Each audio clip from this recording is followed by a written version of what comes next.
Back with some more glitter pens, the Uni Posca glitter pens. In my previous video a few days ago I talked about the green, the blue, the violet and the orange pen. I have them here as a comparison on the colours. Really pretty colours, really liked them. But I did say that I think they'd be better for writing and small areas and highlighting rather than colouring in. So I've had a little bit of more experiment with them. I found out that Colt pens still had an offer, so I've gone ahead and I've bought the red, the yellow, the pink and the blue. I'm pleased I've got them, although I think they're going to have slightly limited use for the work that I do. I still really love the effect of them. Now I've done some of the comparisons on the white and the black. So this is a 300 GSM hot pressed smooth card, and you can see here the original colours. I've just done an example of colouring in and the lines, and I do think that the colouring in is not as easy with these pens as it is with some of the other pens. I've just shown you can actually layer on top. I think the lines come out beautifully, and with the new colours, the light blue, the pink, the yellow and the red. Now I think the light blue and the red are absolutely lovely. The red is quite a pinky red.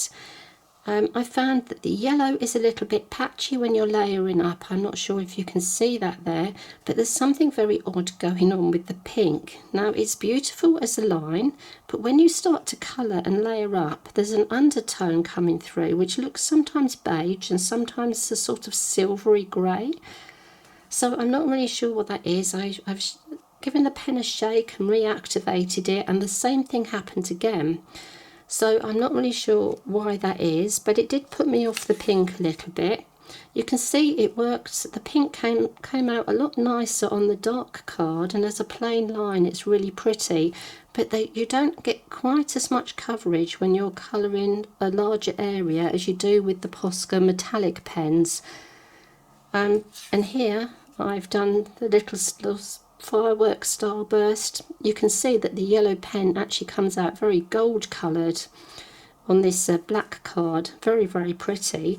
I'm just not so keen on it as a solid block of colour, and that of course was from the original video with the other colours.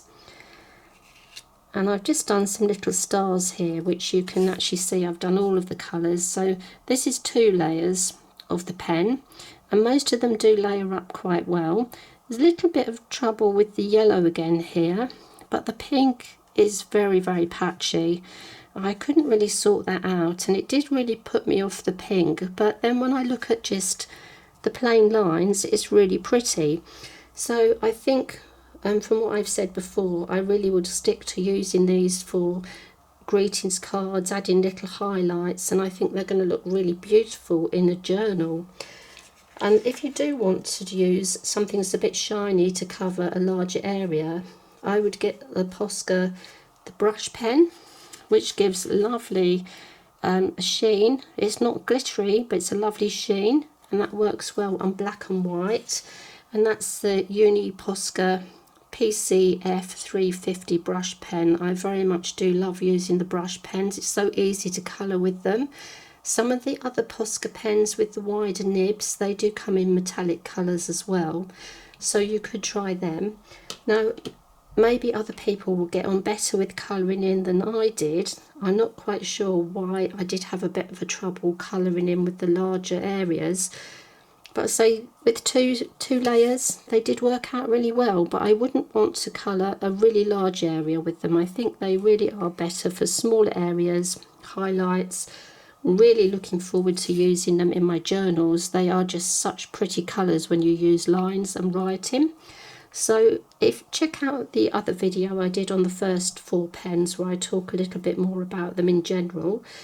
But by all means, the colours are beautiful. I mean, this light blue and the red, which is such a pretty pinky red, just absolutely lovely out of these colours, and I love all of the first 4 colours. And so these 2 definitely not for colouring in, but as a line they're still very pretty.